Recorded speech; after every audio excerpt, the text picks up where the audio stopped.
To the November 8th, 2007 meeting of the Planning and Zoning Commission. All rise for the Pledge of Allegiance. Pledge allegiance to the flag of the United States of America and to the republic for which it stands, one nation, under God, indivisible, with liberty and justice for all. We have a change to the agenda. We're going to move Commissioner Matters number A just above the public hearings. Jason's going to give us a talk there. Do I have a motion for approval of the minutes or any changes? So moved. Second? Second. All in favor? Aye. Anybody opposed? Passes unanimously. Okay, Jason.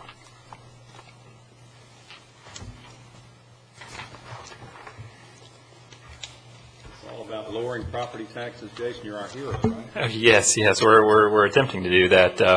Thank you. For the record, I'm Jason Brown, County Budget Director, and there was at a previous Planning and Zoning Commission, there was a request to have a discussion on some of the tax reforms that we're facing, and I just wanted to give a brief presentation to the Commission and open the floor for any questions after that. Basically, there's been a big issue recently about property taxes and some of the property tax revenue increases that have been experienced throughout the state of Florida. There have been some inequities between different property owners in like situations paying vastly different tax bills, and all this has come to a head in the last year, along with the issue of homeowners insurance. It's become an affordability issue. So our friends in Tallahassee decided to take a look at this and try and craft a solution. Basically, just wanted to give a basic history here. As background, Indian River County, we have the second lowest general fund millage rate out of all 67 counties. So we have a pretty low tax burden in comparison to the other places. We've always tried to maintain a fiscally conservative outlook and try and keep taxes as low as possible. Just wanted to go over this scenario here for a typical homeowner over the last 5 years prior to this year that we're in. If you take a house that was homesteaded in 2001, 2002 with a $200,000 taxable value, this scenario we looked at an unincorporated home because that's the area of the county that pays the most in county taxes to this agency. Their tax bill to the county was $1,400, roughly a little over $1,400. This does not include the school board taxes, any hospital district, mosquito control district, St. John's taxes. This is just what's paid to the county. In 2006, the Save Our Homes locks these property owners into increases of no more than 3% a year. That taxable value has risen from $200,000 to $235,000. Still, with that increase in the assessed value, that person's tax bill would have gone down to $1,366, about 3.4% less than it was 5 years previously. So those homesteaded properties weren't the ones seeing the large tax increases. It was people who were just going into a new homestead, or people who were leaving their homestead, moving to another one, or commercial properties, or snowbirds, non-homesteaded residential property. And this is just a graphical illustration of what we just talked about. The blue line, you can see the assessed value increased each year, but the actual tax bill was largely decreasing over that time. A basic history of what happened this last year. The legislature was going to try and address property taxes during the regular session. That did not happen. So a special session was called in June. There were two major separate items that passed as a result of that special session. The first were tax rollbacks that were put on local governments to roll back the taxes for 2007, 2008, the fiscal year that we've just entered, and then controls, caps moving forward that don't allow for increase in tax revenues from that point on. The second issue was a constitutional amendment, and that's why they were separated. The first one was based on changes that the legislature had authority to change. They could put those caps on without a constitutional amendment. The second item was a constitutional amendment. This was build the super exemption that was going to be placed on the ballot in January of 2008. Just want to give you a basic rundown of what both of those reforms were. The rollback legislation required local governments to cut between 3% and 9% from the previous year's revenue, and those cuts were based upon how much the revenues had increased for each local government since 2001. School districts were exempted from these rollbacks. Special districts that were public safety related had to cut only 3% as opposed to a range between 3% and 9%. That benefited us here at Indian River County as we have a special district for emergency services. We had to cut 3% there, whereas the rest of our funds we had to cut 5%. We were very close to being in the 3% cut because it was based upon how much the revenues had increased. And actually, with our revenue increase profiles, if we were a city, we would have only had to cut 3%. But since we were a county, we had to cut 5%. There was just a slightly more favorable situation for the cities there. And then that was for 2007, 2008, the year that we're just in now. Then moving forward from that time period, 2008, 2009, and on, there's a limitation that you can't increase the revenues beyond the rollback rate plus an inflation factor. And what the rollback rate is, basically the rate that would generate the same amount of revenues that you generated the previous year, exclusive of new construction. So the limit moving forward is basically the same dollars plus an inflation factor for the existing property you have. There is a new revenue component for any new construction. The super exemption, that was the other part of this. It was going to require a constitutional amendment, so it had to be approved by the voters. It was going to be placed on the ballot for January 29th, 2008. Just last month, the chief judge of the circuit in Leon County threw the ballot language out and said it was too confusing. There was a question about whether it misled the voters on what would happen with Save Our Homes or not. If that had passed, we were preparing for that contingency. We have been for the last several months, and we were looking at about a 13% cut in addition to the 5% cuts we faced this year. So that was going to be a major issue.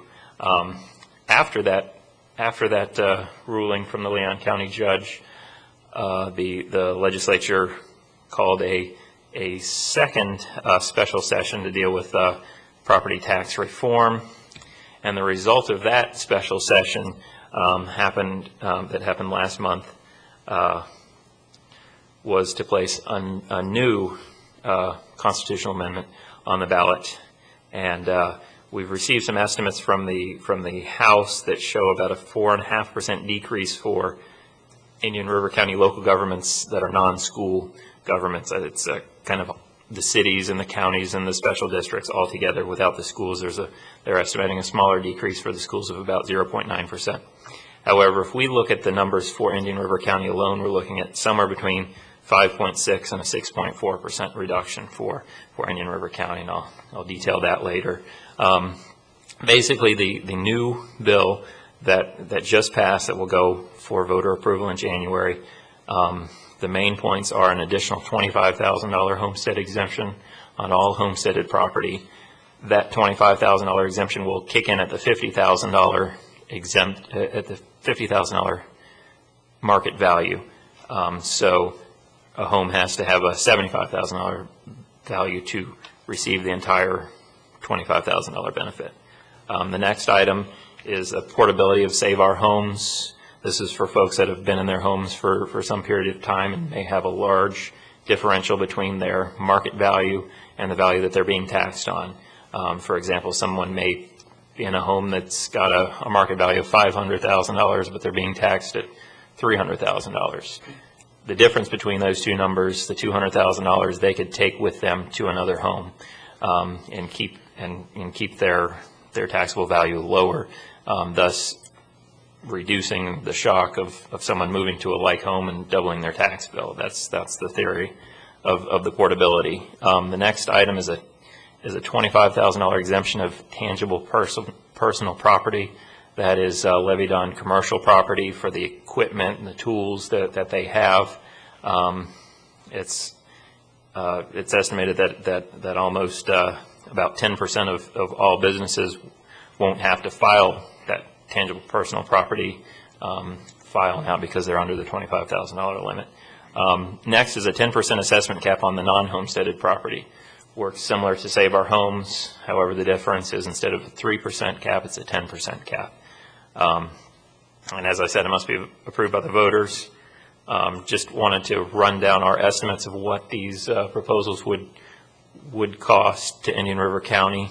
The additional $25,000 homestead exemption is about $2.8 million for the general fund, $600,000 for the MSTU fund, which is the fund for the unincorporated area, and emergency services would see a loss of about $1.4 million for a total in all funds of $4.8 million. That's about a 5.1% decrease. If you look at the tangible personal property exemption, it has a smaller fiscal impact than the other. It's a little under $500,000 for all funds, about 0.5% there.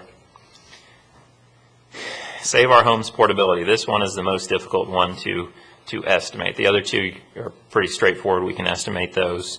We don't have the best information to come up with the estimate here. However, what we did was we did a proration of what the House estimates were for the tangible personal property and just prorated that to what they were estimating for the Save Our Homes portability. To arrive at these numbers, it's about $800,000. It's very difficult to estimate this number as you don't know how many people are going to move each year, and you don't know how much they have under the cap. So that number is very difficult to come up with, and that's why we give the range on the cost, because at the low end of our estimates, you'll see we said a 5.6% to 6.4%. If that portability cost is nothing, it would be 5.6%.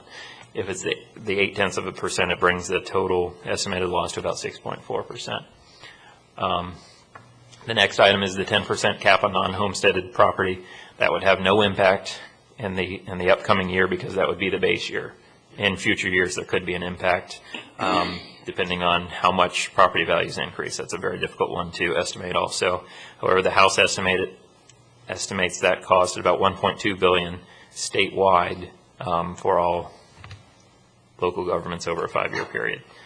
So basically the total cost in the first year, the estimated cost is about $5.9 million or a cost of 6.4% of our current revenues that we would be looking at. Where do we go from here? What happens here? Obviously, there will be a vote in January, and that will decide whether this amendment passes or not. From what we've been seeing, there are a lot of residents disappointed in the amount of their tax decrease or their tax increase. I can tell you personally, my tax bill went up this year.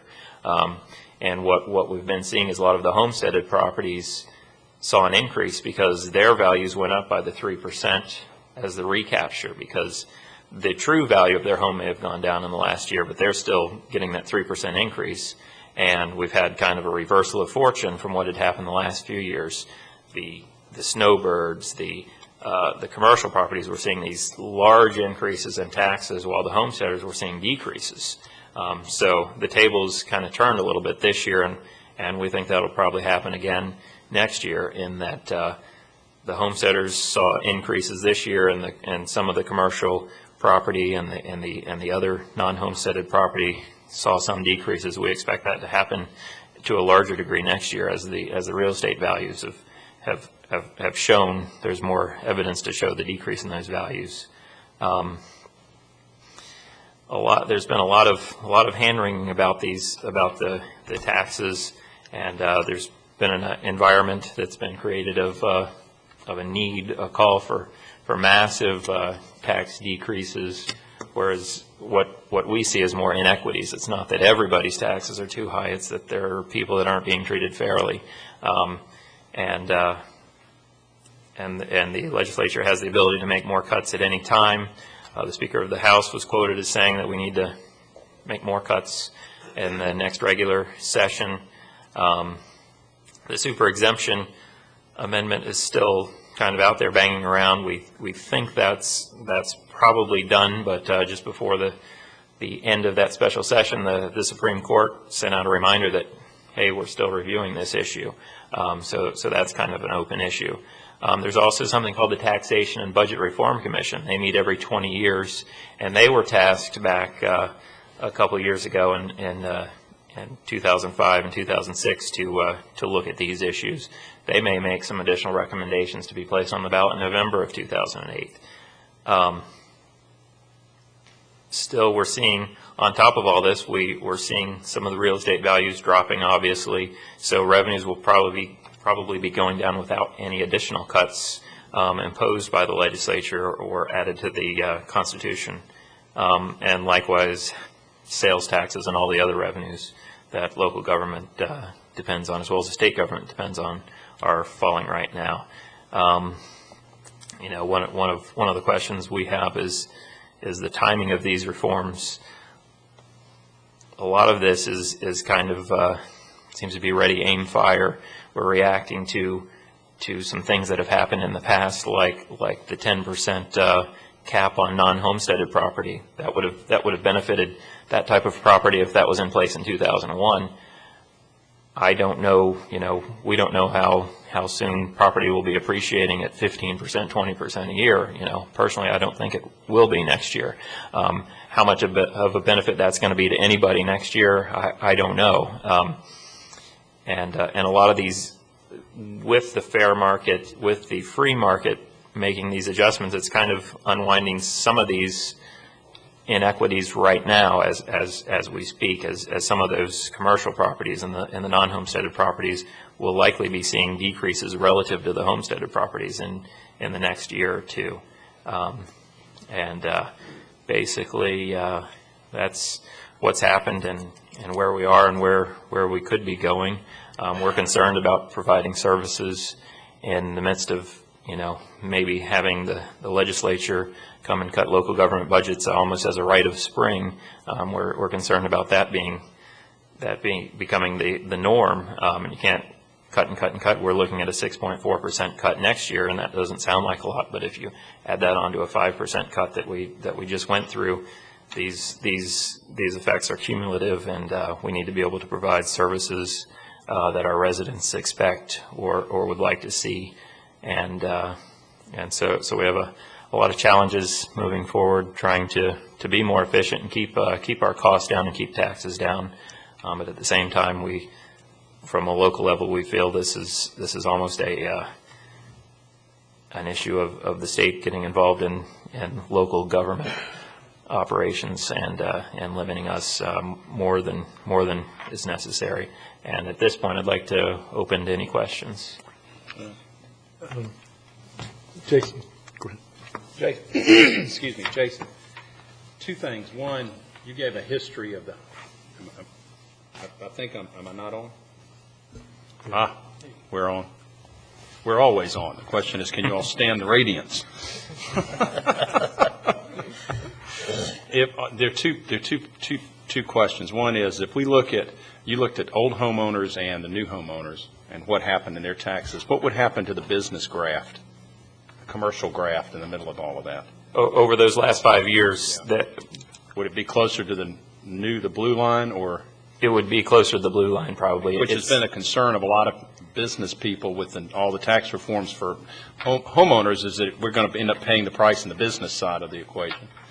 The other one is that if the property values fall, I mean, we've been in rising values, which has been great. We've been able to keep our millage rates fairly competitive in the state. But if the values do fall, how does that affect with the rollback and the cap? I don't understand. If you're at 25 million or 30 million this year and we go back down to 25 million, can you all push, can we go back to 30 even, can we raise our millage rate up to a point where we can maintain the 30 even though our property values have fallen? If they are a function of the property values falling of existing property, the rollback rate would allow for the millage rate to increase. When we've been in historically, we've been in an environment where the property taxes, where the taxable values have increased, we're required to reduce the millage rate to meet the rollback rate. It's kind of a catch-22 for local government, though. I mean, we may, in theory, be forced to drop our rates, but you all may be able to raise them. And when the values are going down, we're all perceiving tax savings, but our county raises the millage rate, and we go back to where we were on a lower valued home. So, I mean, that was one thing in here I didn't know how that was going to be affected. That is correct. That millage rate could increase as the property values decrease as far as the rollback rate. What I would say is that what should happen is some of the balance that has been placed on those commercial properties, for example, will kind of shift back the other way, and some of it will go back. Because if you have because what you had happen the last couple of years was you had commercial property that appreciated 30%, right, and then homesteaded property was locked in at 3%. So that commercial property kept paying a larger piece of the pie. What will happen if the value of that commercial property drops by 25% is that taxable value will go down. The homesteaded property will go up at only 3%. Go up anyway, right. So it kind of balances out a little bit. It would take a long time, several years of that to get back to square one, but it should be a lessening of the impact that we've had. But some of these reforms, an additional $25,000 homestead exemption, it sounds nice. It's a good soundbite, but what that's going to do is place a larger burden on those non-homesteaded properties, right, and that's who's been punished in the last couple of years. And a lot of times there may be a sentiment that, oh well, you can get more money out of those snowbirds, but there's the story of the killing the goose that laid the golden egg. You don't want to we have to melt their pockets first. So. Right, exactly. The golden goose could fly away, could fly back to and decide they're gonna have a winter place in Arizona instead of Florida, and so that's a concern as well. Okay, thank you. Any other points from up here? Well, and that golden goose affects the sales tax as well as the property tax. Definitely. Right. Yes, and if you in the current situation, you could argue that the current structure, the way it is can be a hindrance to our economy, and if you hinder that and you get people to not come down here or to move away, their sales tax dollars go away. Exactly. You're exactly right. And any of the other impacts on the economy that harm not just local governments but harm the community as a whole. Y'all come back now. Y'all come back now had a meaning. Right. Yeah. Had a reason. We had a reason for that. Right. Y'all come back, yeah? Greg had a point. Thanks, Bob. For the homestead owners out there, since 2001, and you explained it correctly, but I think it needs some clarification in that as property tax and county tax has decreased because of valuation over that 6-7 year period of time, that's correct. But whenever you say tax, a lot of times I think the homeowner, the homesteader thinks about the total tax bill, and the total tax bill over that period of time, because of the other taxes going up and the valuations, most homesteaders have seen their taxes increase over that 5 or 6 year period of time. Mm-hmm. Also, correct? It depends on where you live in the county. You pay different taxes where you live. And some people may have seen increases depending on what their valuation is. I can tell you personally, this reversal of fortune, my tax bill after this first round, it cuts my tax bill on my home went up by $40. So, and that's some of what we're facing is where's the beef? I didn't get a tax cut, but if I look last year, my tax bill went down $140. So I didn't necessarily need relief. Just like anybody else, I'd be glad to pay lower taxes at any time. But it's we've and that is part of the issue. those homesteaded properties, we saw a lot of them have their tax bill go down.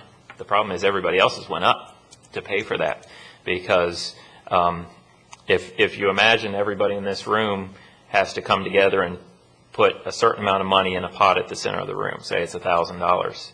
Well, as a homesteader, I get to go by and not put in my fair share. Well, everybody else in the room has to make that up, and that's kind of what we've been seeing in the last few years. Any other questions from up here? Jason, we really appreciate it. Okay, no problem. Thank you. Okay, the next item on the agenda is quasi judicial, and we need to have a swearing in.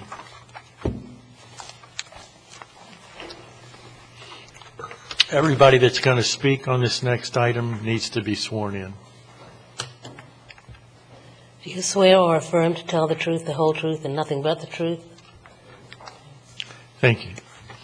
The next item is Oslo Commerce Center LP, request to rezone plus or minus 12.69 acres located north of 9th Street Southwest and approximately 1,250 feet east of 43rd Avenue from CH Heavy Commercial to CG General Commercial. Oslo Commerce Center LP owner, Schulke Biddle and Stoddard agent. And who's doing this? I'm sorry, I'm off on Rachel. I'm sorry. That's okay. Rachel Klein, Planner, Long Range Planning. Thank you.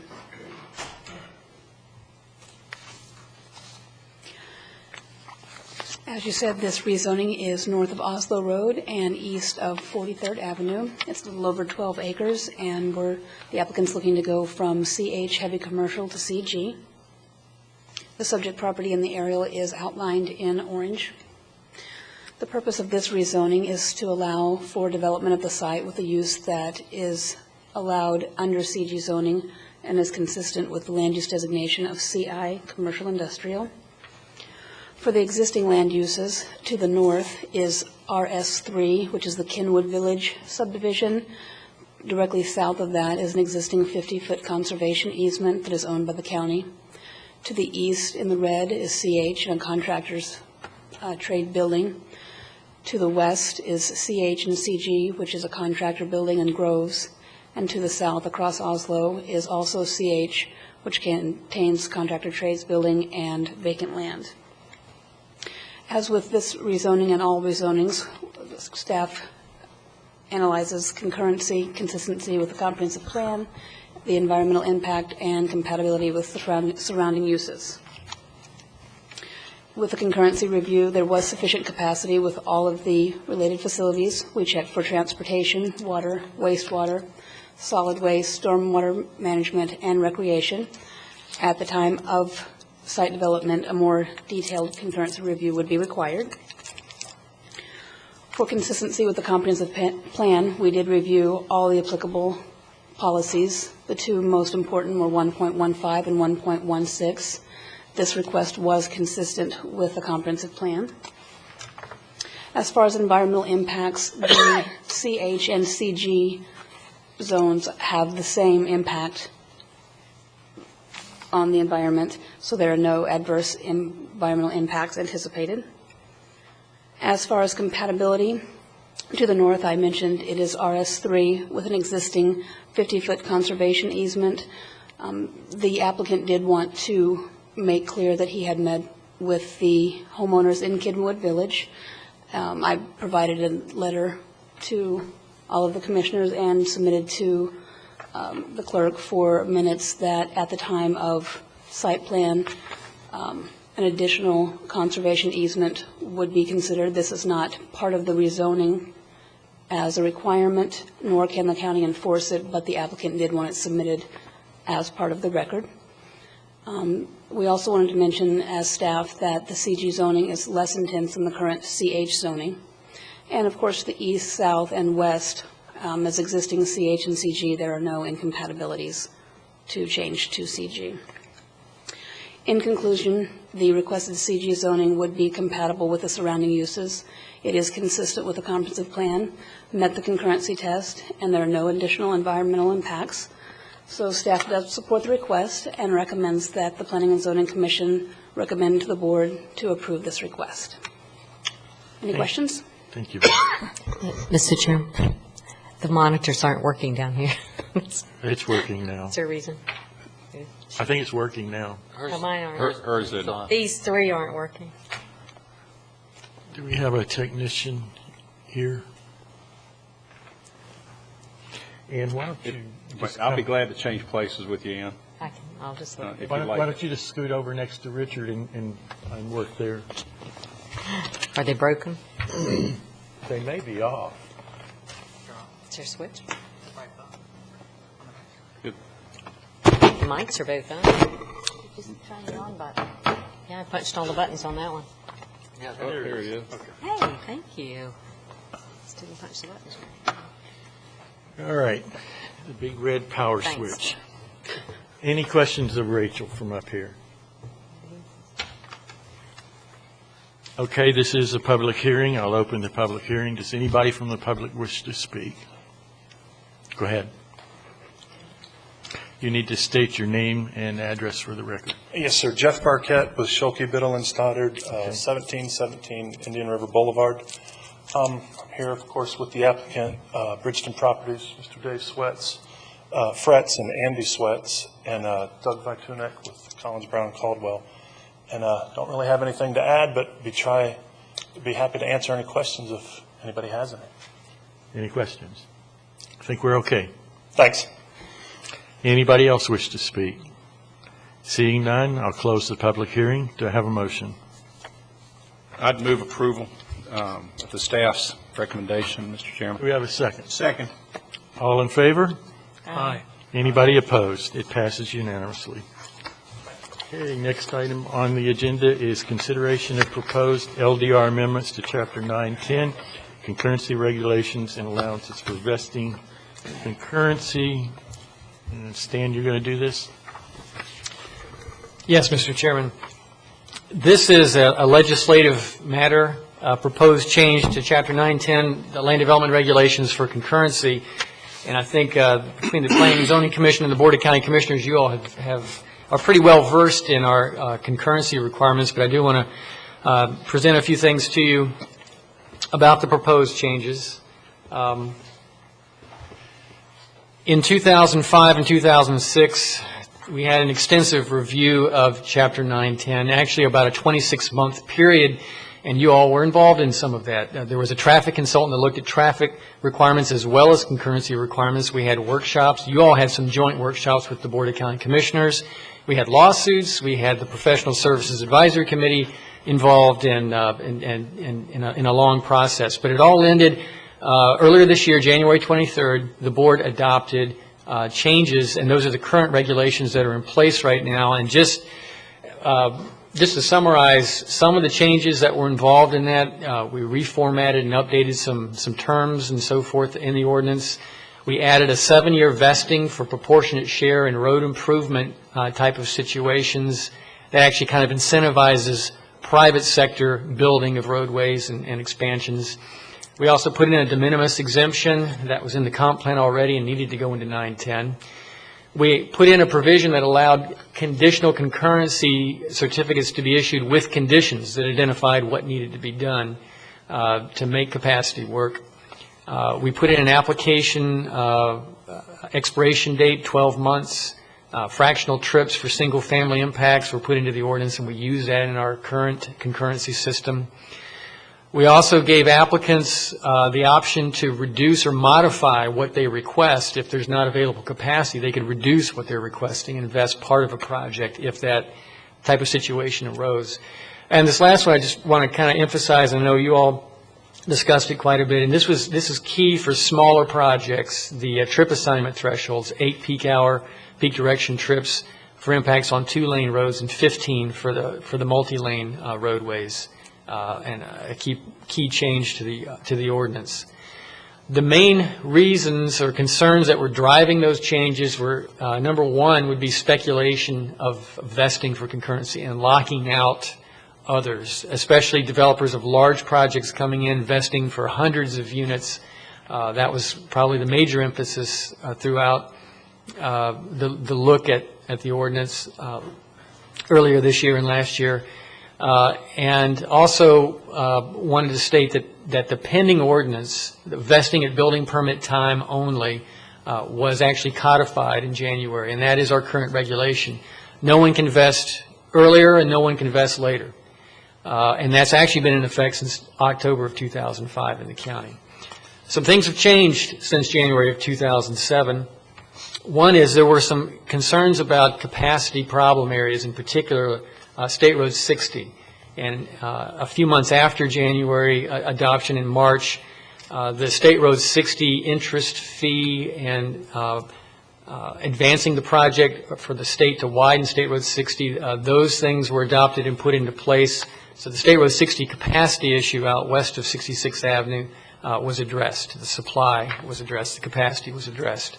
Same happened with US 1 in July with the synchro analysis and capacity basically being added to US 1 in the central county. Other things that have changed, the residential market tanked, and I think people are seeing or perceiving that the boom of 2004, 2005, and part of 2006 was an aberration. We anticipate reduced demand for vesting, and we actually may have some projects that vested in 2005 while they could. Their concurrency certificates are up in 2010, and we may very well see some unused trips actually get unvested and vested capacity go down. The problems with the current situation really involve in this environment basically the pending ordinance, vesting only a building permit time. One of the problems is, who would invest a lot of money, especially in a commercial project, but really any project, if it's going to take a few years and millions of dollars to put in infrastructure and planning and so forth, and then have the possibility at the end of all that not to get a building permit because they could not guarantee concurrency and capacity.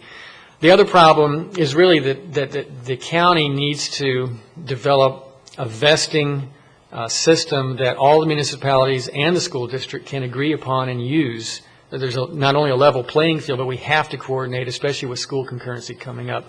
And we think that the proposed ordinance that's before you all tonight address both of those problems. The Board of County Commissioners in July directed staff to revisit. And in particular, in July, the board was looking at that first problem, especially with respect to commercial industrial development. And that was one of the examples that raised the issue in July. There are a few ways to curtail speculative vesting, and both of these approaches are used in the proposed ordinance. One is to prohibit vesting until final site plan. That would be different from just conceptual site plan. And also prohibit vesting until a land development permit is submitted. And for subdivisions, that's when all the detailed engineering drawings for the infrastructure is submitted for their permits to actually develop the property. That's after preliminary plat approval.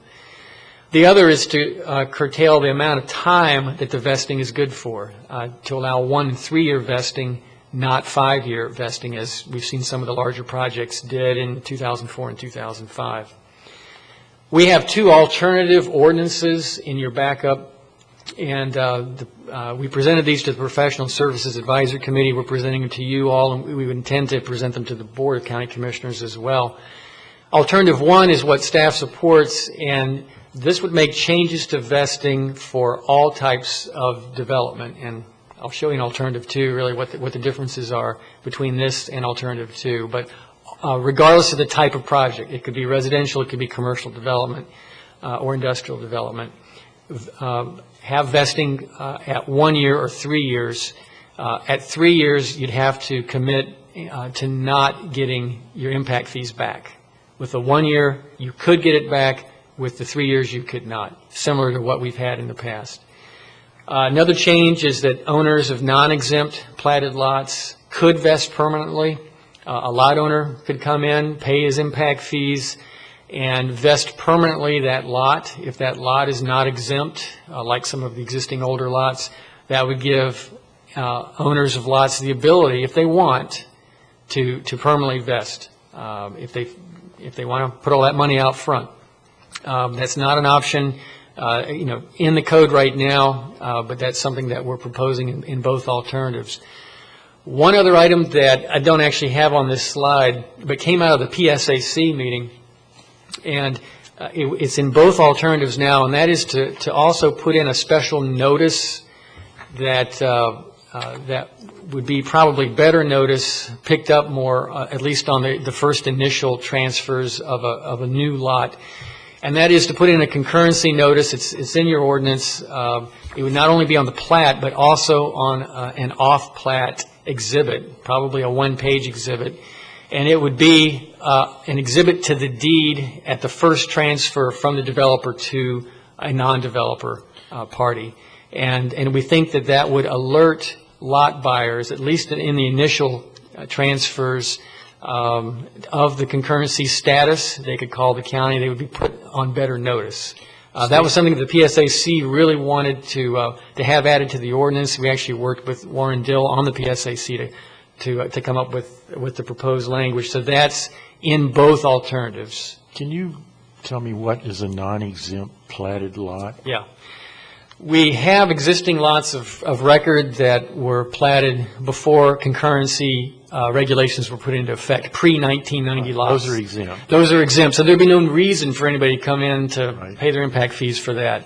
So this would just be applying to folks who are not exempt, but for whatever reason want to get, vesting for concurrency on their lot. Can you give me an example of that? It could be any platted lot created after 1990. So, somebody could come in, and it could be a developer. It could be an individual lot owner. The downside, and the reason why we may not actually have many people do that, is because you have to pay all those impact fees.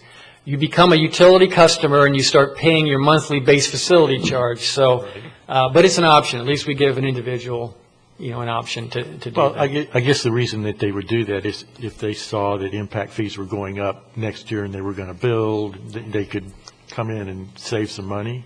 That's not allowed. You're not allowed to save money. Okay. But it would if they saw that concurrency was getting tight, for instance, where their lot was. But what we have in the ordinance now and is not proposed to change is if you pay your impact fees now but don't build, say, for 2 years, if they're in that 2-year period, if there's an increase in impact fees, when you come pull your building permit, we check, and if there's been an increase, you pay that increase difference.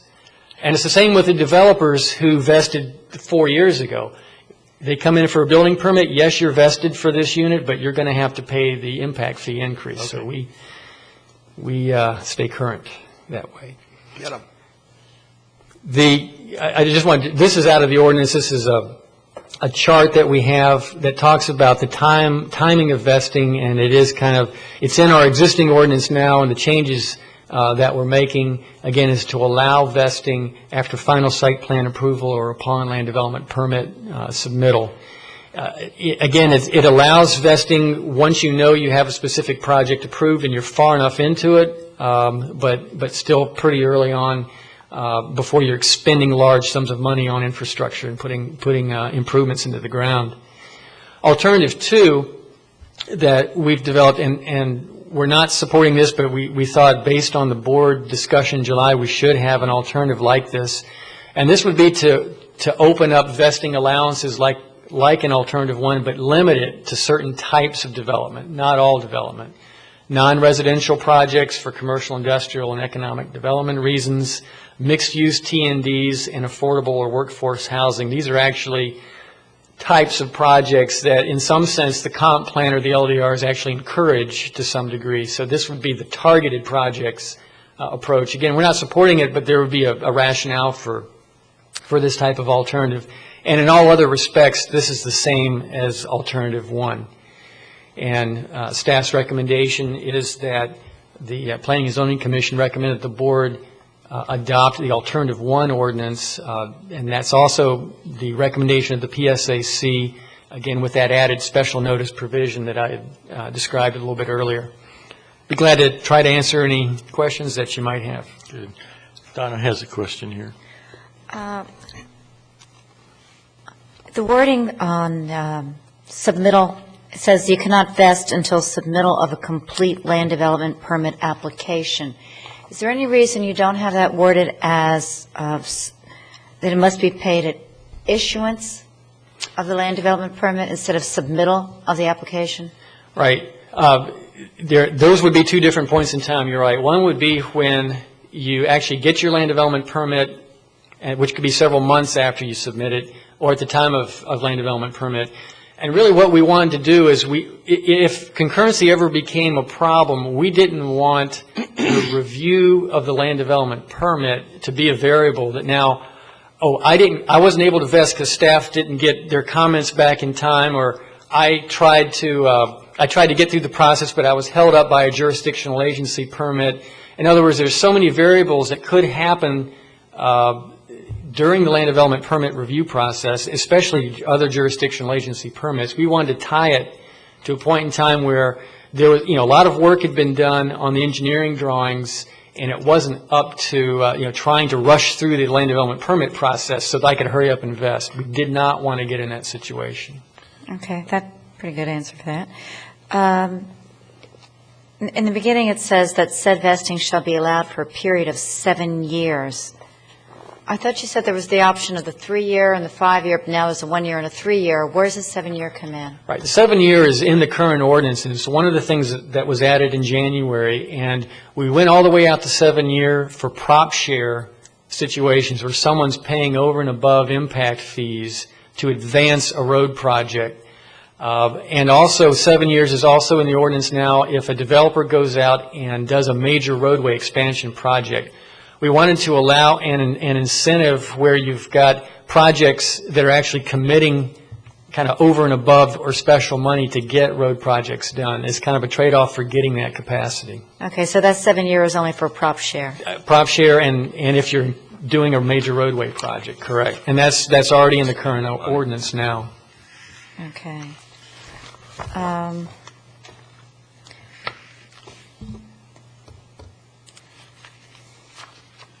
In an alternative 1, page 8. Did you find the mistake that we had in there? You already know about that then? Well, I did the notice. 7-year? No, actually, that's probably another mistake. But I would say on page 8 of alternative 1 and it's page 9 of alternative 2, under subsection C, we reference section C below, and it should be E. Okay. So we do need to correct so that. you've got that. So that's just a little bit of confession on our part. But you had another question, I think. A couple paragraphs above, it's basically, it's merely a typo. Initial 7 concurrency certificate just needs to have the initial 7-year concurrency certificate put in there. That's a good point. We'll make that correction. And if it's the same on alternative 2, we'll do the same there. And I had a question where it says, prior to expiration of an initial concurrency certificate, the developer may apply for new initial concurrency certificate. We're probably seeing that happen now, are we not, where the initial concurrency certificates are expiring? How exactly are we handling that? Well, we've had the pending ordinance situation in since October 2005, so the only initial concurrency certificates we're getting are the kind where it's basically an initial final that come in somebody comes in at a building permit time, or we may have some 5-year certificates that are out there that are expiring now, and we may or may not see somebody get back in line with that. With that in mind, I was looking at this where with the 1 and 3 years. If you go 1 year, you can get your money back. Right. 3 years, you are all in. Right. I was wondering how many times do we allow to roll forward? I mean, if your initial can they renew or whatever. I mean, right. That's a good question. Let me just kind of walk through. Right. I think you're asking the same thing. Let's say you get to the end of a 1 year, you've not committed you can get your impact fee money back. When that expires, you get back in line if you want to get. It's not that we keep extending these 1 years or these 3 years. But you start over again. If I commit now, I've committed the money. Right. And now I've got 2 more years till 3, and 3 right. years, then it runs out again. Right. And I don't get my money back. Do I have to get in line again and then pay money again? Well, the impact fee payment stays with the land.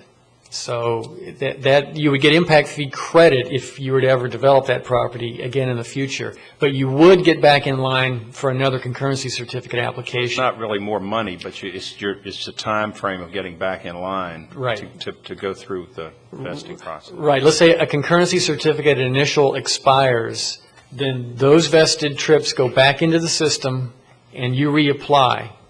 And a new concurrency test is done, but any impact fees you've paid stay with the land. It's not a re-upping over and over again, it's just getting back in line. That's okay. But when you get in line and you become the first in line, you may find there's not capacity there anymore. No, I understand. I mean, there's a risk. That's the big risk, yeah. Frankly, of all the recommendations in this, I like the shortening of the time frame better, because I think it cleans up a lot of mistakes. And it also is, and I think that if any developer, when you walk up to the line to write your check, I think you're going to be looking at your future project to decide how bad you really want to put the money down to go ahead. So I think that's a good idea. George had also asked a question of the person that pays for the 1 year, and he comes and he gets his money back after a year. How many times can he do that? Walk up to the line and go, oop. Yeah. Yeah, I mean, I guess theoretically, there's no he could money keep on doing the that. land. Okay. So. It could keep expiring, and he could come back in and apply again. But and get there's his no, money the back. money, you've given him back his money, so the money's not tied to the property again. That's correct. It's not But tied to property. he's subject to having a higher impact fee if it Sure. goes up. Yes. And losing the And losing his available place. traffic. That's right. Okay, that's all my questions. I'm in full agreement on alternative one. Any other questions from up here? I have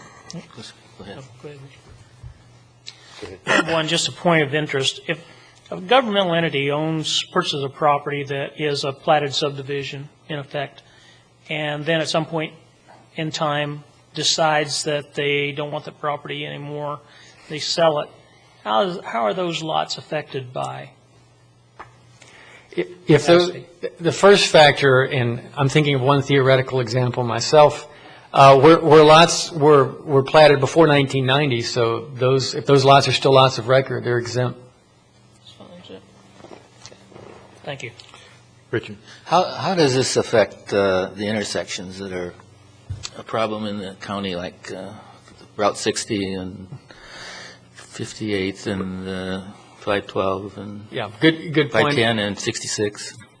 As far as traffic is one of the elements of concurrency that Chapter 910 cover, and that deals with segments of roadways, not the intersections. But there is a separate test for intersection level service when site plans come in. And if the project impacts are going to cause a level of service problem, then the developer has to mitigate that by contributing toward a project or actually doing intersection improvements. So intersection capacity is not part of the concurrency test, but it is a development review test. And that's why you're right. Some projects have have to get not only concurrency, but may have to mitigate intersections and contribute toward intersection improvements or make improvements at intersections. So it doesn't help the intersection plan at It all? won't affect it one way or the other. There's still a requirement separate from concurrency that impacts on intersections be looked at on a project-by-project basis and be mitigated if there's a level of service problem there. So it seems to me we need to get something there that would solve some of these intersection problems. Then. Well, the requirement... Is that too simple a request? No, I guess implementation is a little more difficult. Chapter 952, our traffic ordinance section, which the consultant looked at, and we also spent a lot of time on in 2005 and 2006, that's where the intersection capacity assessment and evaluation is done and where it's required for a developer to either mitigate or contribute toward a project that's going to mitigate. I know one, obviously, that the P&Z's talked about and has looked at impacts on State Road 60 and 58th Avenue. That's that's a big project. You guys have looked at alternatives, and we've had Chris Moore here on that.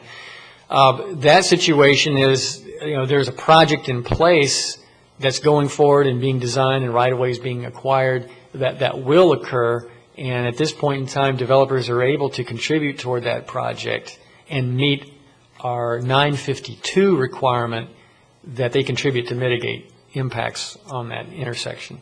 And, that's where our regulations stand right now. Does synchronization increase capacity at intersections as much as it increases capacity on roadways? I'm not even really going to take a stab at If you only take 2 seconds, At it takes synchro. off instead of 3. I do believe that synchro is much more than just synchronization of traffic signals. There may be some overlap in some relationships, but it's a different. But yeah, timing of signals is something that traffic engineering looks at, as well as all the consultant engineers. Sorry, Stan. That's okay. Anybody else from up here? This is a public hearing. I'll open the public hearing. Does anybody wish to speak? Joe? Surprise, surprise. Joseph Paladin. I live at 6450 Tropical Way, Vero Beach. I played a big part in the pending ordinance venture back a couple years back.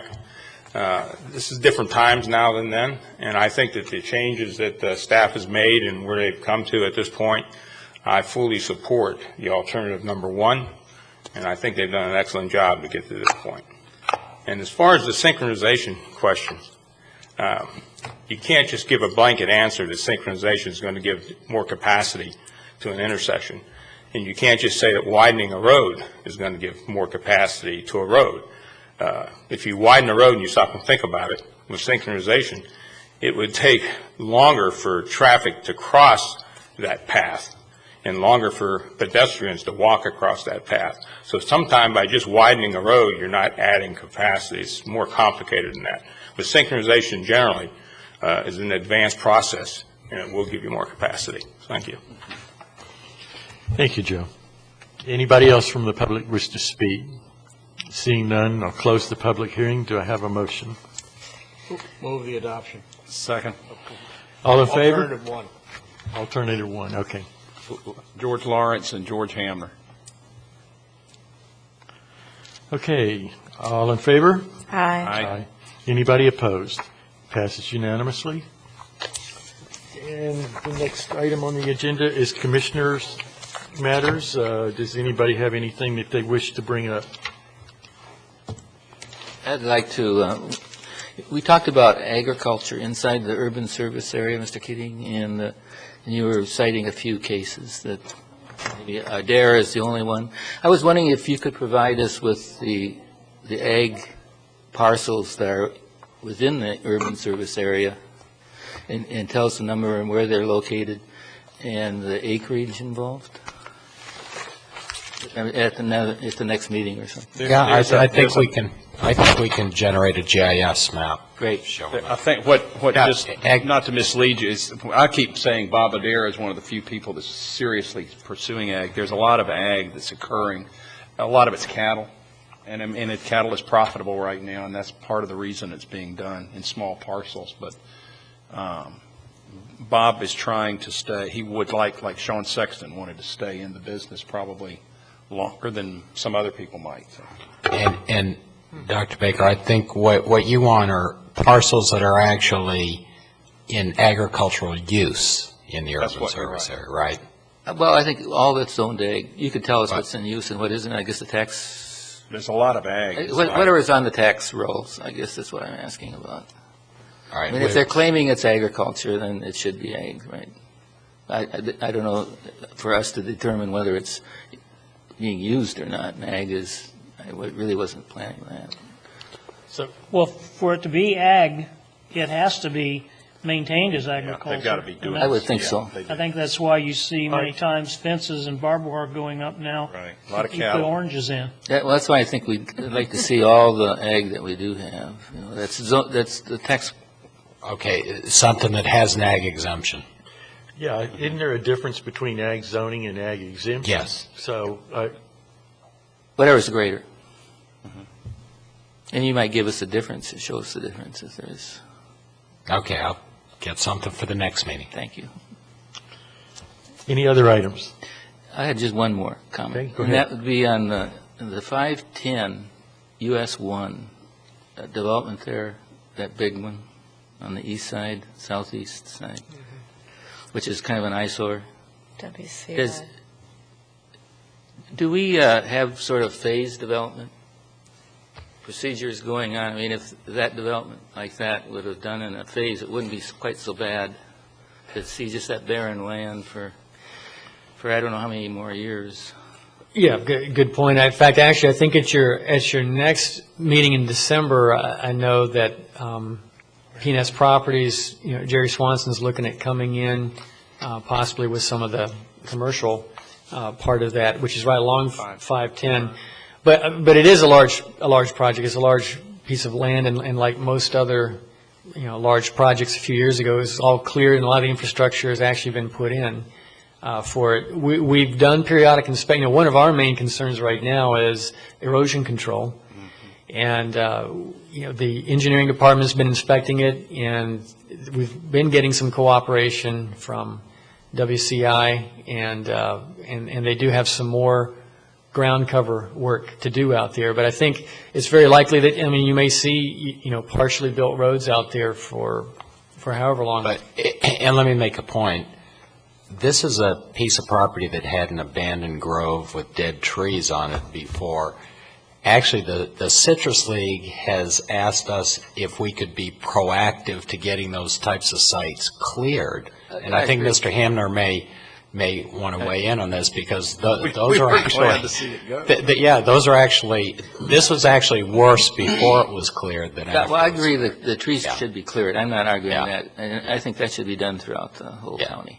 But I'm talking about in general, when you're having such a major construction going on, where the soil is being really changed dramatically. Wouldn't it then be better in the future if we could have some regulations or something to kind of control the phases of this? Or is this just a fluke that this occurred? Or is there some, you would think that they would kind of wait till a certain part would get developed, and then they could move on to the next development area, and then they would move on to the next. It's probably cheaper for them to do it all at one time. Well, yeah, but that's not really good for the environment. I understand what your point is, but I'm just looking at, cheaper, I'm not necessarily thinking that cheaper is better. Right. Well, was that approved all in one phase, or was that two phases?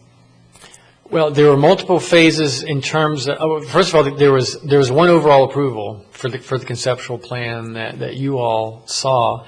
And, like Bob was mentioning before, some of the things you'd want to see, that all the groves, all the dead citrus trees cleared all at once. Well, once you do that, you've got exposed ground, and they're doing earthwork for the stormwater pond.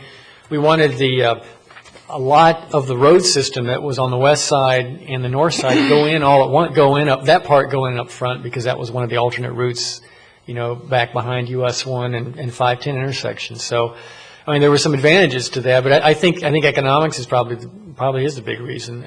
Once you have mobilization, you've got to do so much digging for the stormwater pond. You've got to balance out the fill. You've got a lot to do, and it's not unusual that we see that. What's unusual is that you've got a large size project, and I guess in the boom times they figured they'd get a lot of it done in 5 years. They got a 5-year concurrency certificate, paid millions of dollars for that, and now there are no units there. And fortunately, we've got millions of dollars to build some roads out there.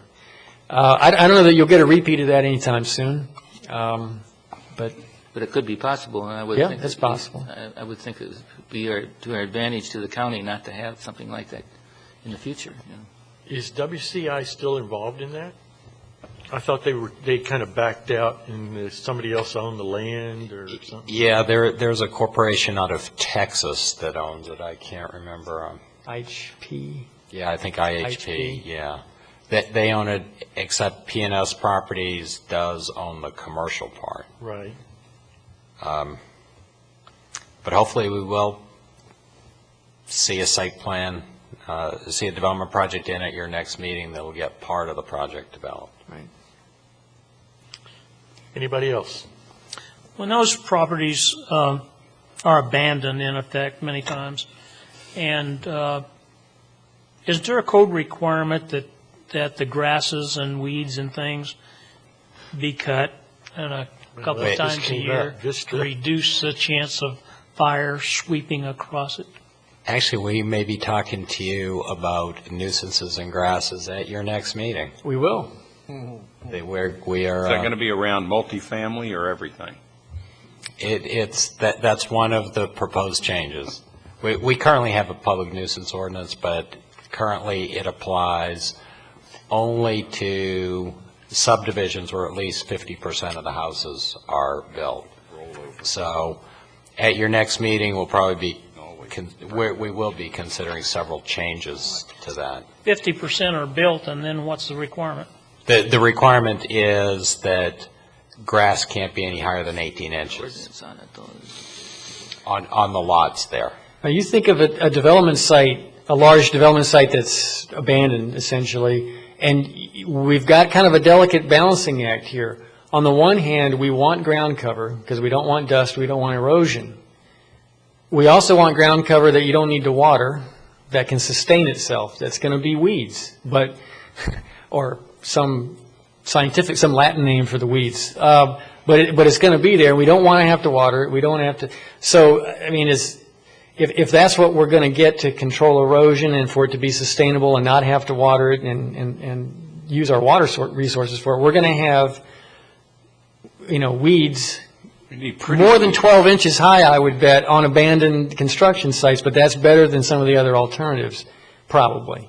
So, I mean, it's a situation that we need to look at with the public nuisance ordinance when we come to you all next time. In those situations, I would think erosion control and not having to water it is probably going to be more important than looking at weeds in a large kind of almost field setting, really, for however long it takes. The Point West site, the site that's currently Point West, at one point in time, there was a multifamily project that started on that site, and you had some block walls and some slabs on that site for years until it eventually got redeveloped. It's obviously a large tract of land, but we've seen some of those situations in the past.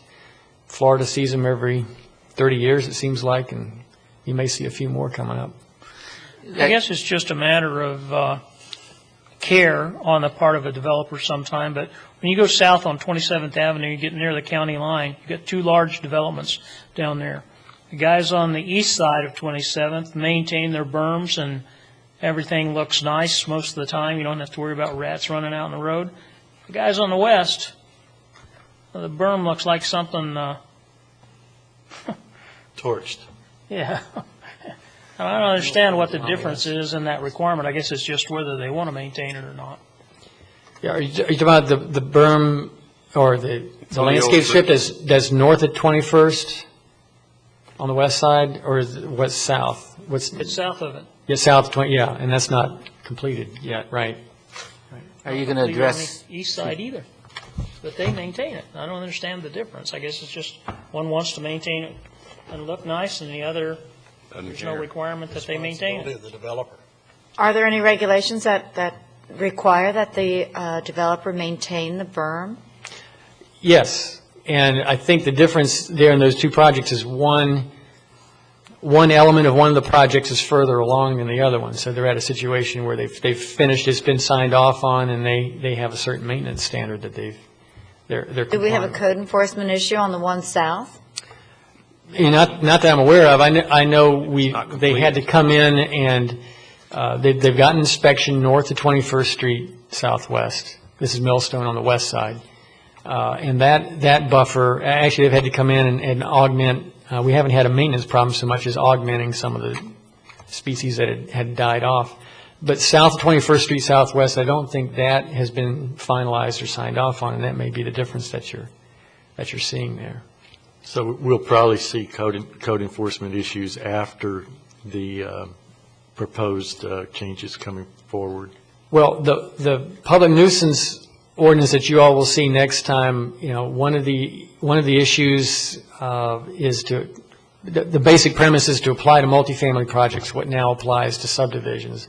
And so I think there'll be more developments subject to that maintenance standard and weed standard. So, yeah, I think there'd be more code enforcement. Is this 50% rule going to go away? No, it's proposed in the ordinance that's coming forward. Are you going to be addressing excuse me, I'm sorry. Well, I just want to clarify one thing. If there's not been anything sold in the subdivision, then it's not applicable to the proposal coming forward? Landscape areas and buffers, we have maintenance requirements. We have a landscape plan for that area, and it has to be maintained. And generally, it's not the same kind of maintenance issue. It's not a mowing issue so much, because most of it's different types of ground cover, and you try to make it low maintenance if possible. But mowing of lots in subdivisions, whether they're PDs or not, would be the same. There's that 50% rule. What we've seen in the past is, once you've got those lots developed and they're for sale, that people want to keep them mowed because they're for sale. So there's kind of some self-regulation there. But yeah, there is a 50% build out because, at some point in time, you've got enough people in that subdivision where it becomes a nuisance if it's not maintained. So there's certainly reasons for that 50% rule in there. Go ahead. Will this take care of exotics occurring on these properties? I think they're required to keep exotics out.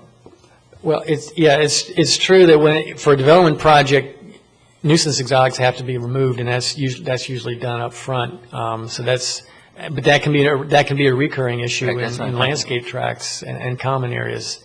For instance, I'm sorry. I think, but this issue the public nuisance issue that we come before you is really focusing on weeds and weed height and maintenance. But an exotic would be a primal weed, right? Of first order. Very good. Because we have native weeds and we have exotic weeds, and I would think there would be a difference. Well, we're not going to discriminate against weed type. In fact, the way we've got weeds defined, it's grasses, and it could be native or non-native.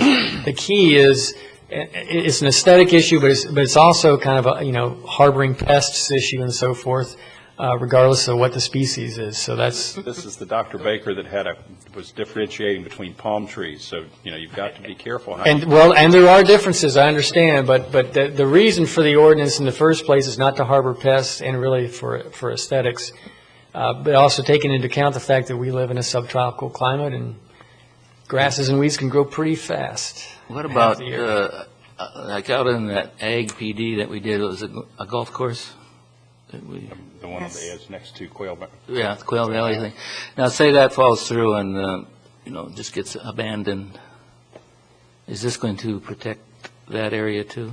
If that project's abandoned at this point in time, there's not a 50% build out in it. It's going to be just like any other ag property out there. We're not going to require ag properties out there to get mowed 12 inches or 18 inches. It's going to be, what it is. No, but I mean, if it becomes a golf course and then fails, like Vista Real.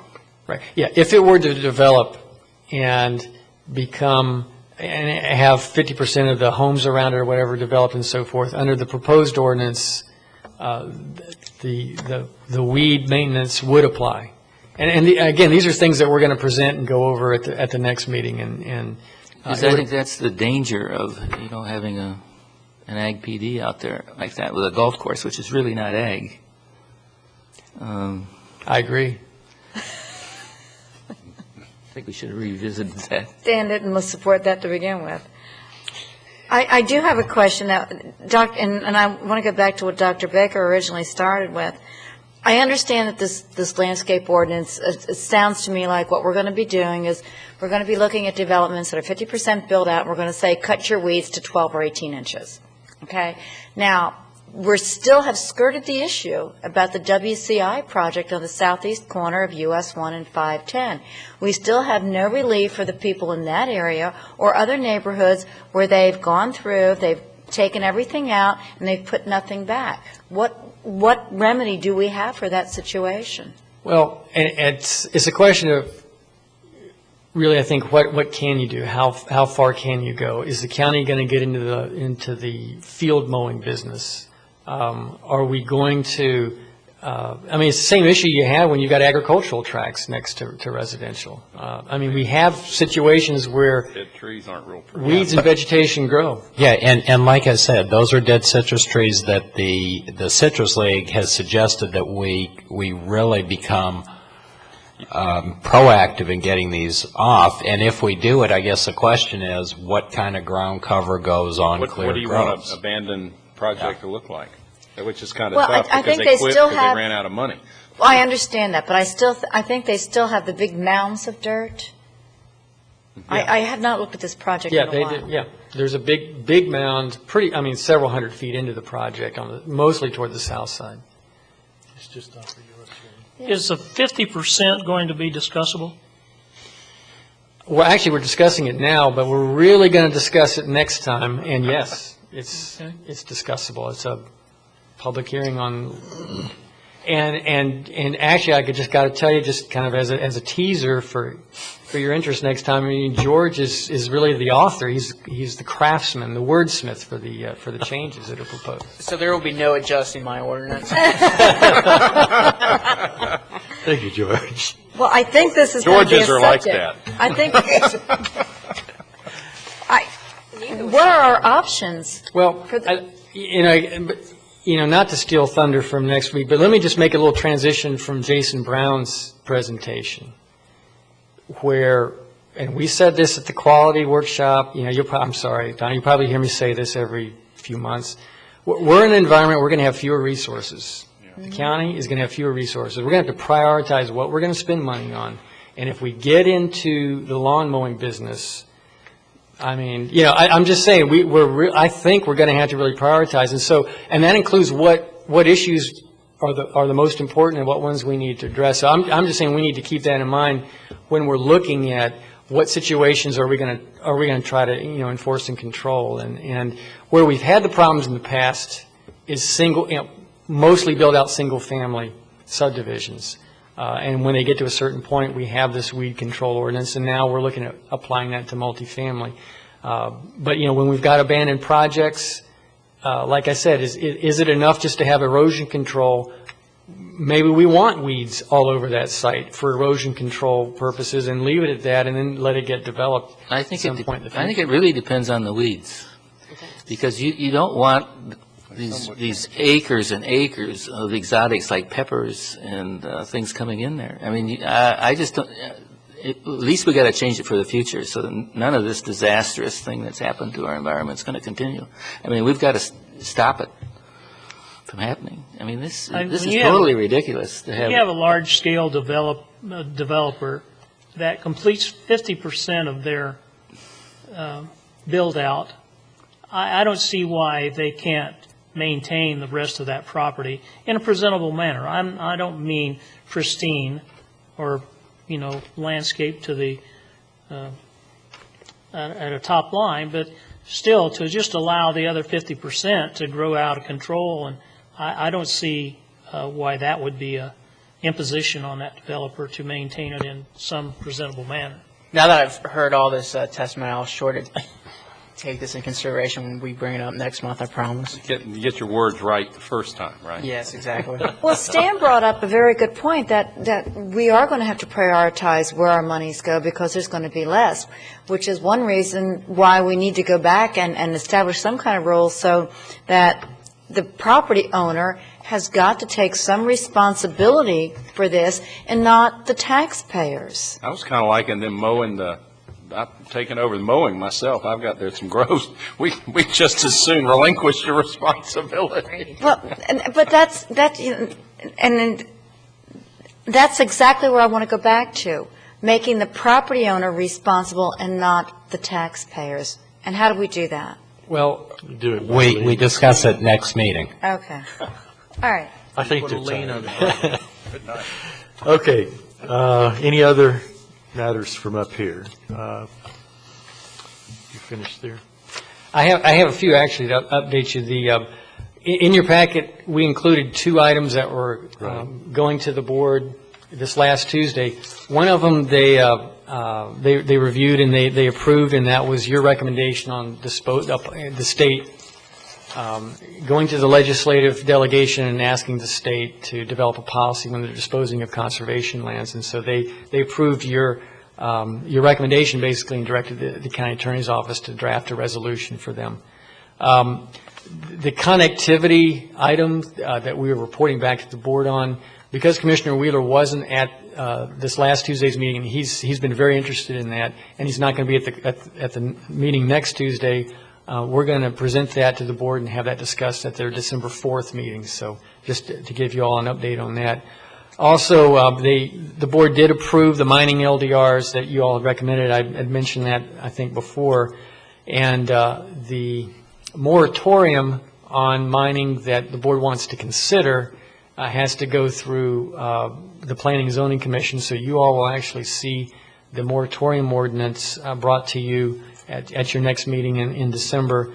We also have some mining applications in process, and it's possible that at the same meeting that you look at the moratorium, you may also have an application to review. We'll see how that goes. And also, just to let you all know, at the last board meeting on Tuesday, the board also heard a request from a citizen to evaluate uses in the A1 zoning district, besides just mines, but packing houses and other types of uses. So the Ag Advisory Committee is going to look at that issue or begin looking at that issue at their January meeting. So we'll be starting there. But if that continues eventually, I would assume you all would see that. On the land mine, the sand mining, they're talking about, or I understand, you're talking about the possibility of zones like east of 95. There would be very limited use, and I mean, or do we know what is going to come up there? Now, one of the things that the board approved the LDR amendments that you all had recommended. They also instructed the attorney's office to put forward an ordinance for the moratorium, which is to allow time to look at new regulations. That's when the reevaluation is going to occur. And there's been no real discussion Okay. much on what that would involve. That's still yet to be drafted and determined. Is that it? That's all I have. Okay, attorney's matters. That's all. Good, we can adjourn.